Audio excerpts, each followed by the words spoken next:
দেখেন সরকার এই জায়গায় কঠোর হচ্ছে না কেন? এখন একটা কারণ বিএনপিকে আপনি বলছেন যে বিএনপি কোন্দল করছে, কিন্তু ক্ষমতায় তো তারা নেই।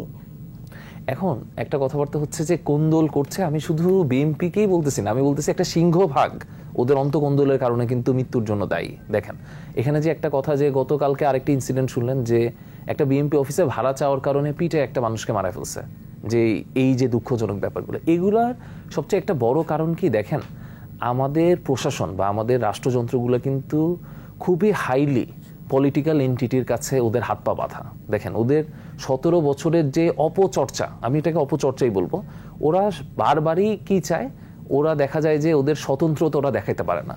ওরা দেখা যায় যে একটা বৃহৎ রাজনৈতিক গোষ্ঠীর কাছে তাদের হাত পা বাঁধা থাকে, ওরা যেভাবে বলে, যেভাবেই মানে একদম পুতুল নাচের মতো যেভাবে কলকাঠি নাড়বে ওরা সেভাবেই কাজ করবে। তো দেখা যায় যে সমীক্ষায় যেরকম বলে যে না, একটা পলিটিক্যাল ভয়েডের কারণে এখন সম্ভাব্য একটা বড় দল হয়ে গেছে বিএনপি। তো প্রশাসনের একটা বিশাল অংশ, এখন আমি যদি বলি, আপনি দেখেন বিচার বিভাগের ক্ষেত্রে বলেন, আপনি ইসির ক্ষেত্রে বলেন, প্রত্যেকটা মানে আমাদের যেরকম জনপ্রশাসনের স্টেকগুলো ছিল, এই স্টেকগুলোর মধ্যে আওয়ামী লীগের পরে একটা অল্টারনেটিভ ছিল কিন্তু বিএনপি, জামাত অল্টারনেটিভ ছিল। এখন অল্টারনেটিভ থাকার কারণে আমি বললাম না, এই 17 বছরের ভয়েডের কারণে যখন ওই পুরা ফ্যাসিস্ট গোষ্ঠীরা পলায়ন অবস্থায় গেল, ওই শূন্যতা কিন্তু পুরোপুরি বিএনপি দ্বারা ফিল আপ হয়েছে, এটা আপনি অস্বীকার করতে পারেন না।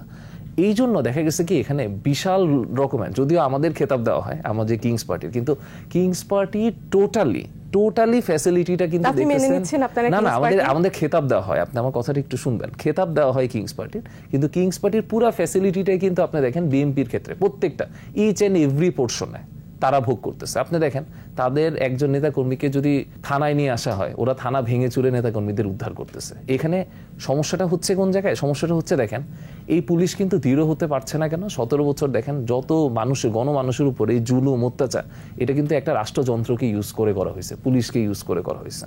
এটা করছে কে? নর্মালি হচ্ছে তখনকার সরকার, আওয়ামী লীগ সরকার যারা করছে। এখন সমস্যা হচ্ছে কি, ওরা একটা রাজনৈতিক আশ্রয় চাইতেছে। ওদের যদি সংস্কার না হয়, ওরা এই আশ্রয় বারবারই চাইবে। ওরা বিএনপি ছাড়া যদি অল্টারনেটিভ কোনো পার্টি দেখে, বড় পার্টি আসতেছে, ওরা ওদের কাছেও চাইবে। তো আমরা চাই না যে এই দাবিটা যেন ওদের পক্ষ থেকে আসে। আমাদের রাষ্ট্রযন্ত্রগুলো হচ্ছে রাষ্ট্রকে সুন্দর করে চালানোর জন্য, কারো পলিটিক্যাল ছত্রছায়া থাকার জন্য না, কারো হাতের পুতুল হিসেবে থাকার জন্য না। এই অভ্যাসটাই আমরা চাই যে বন্ধ হোক।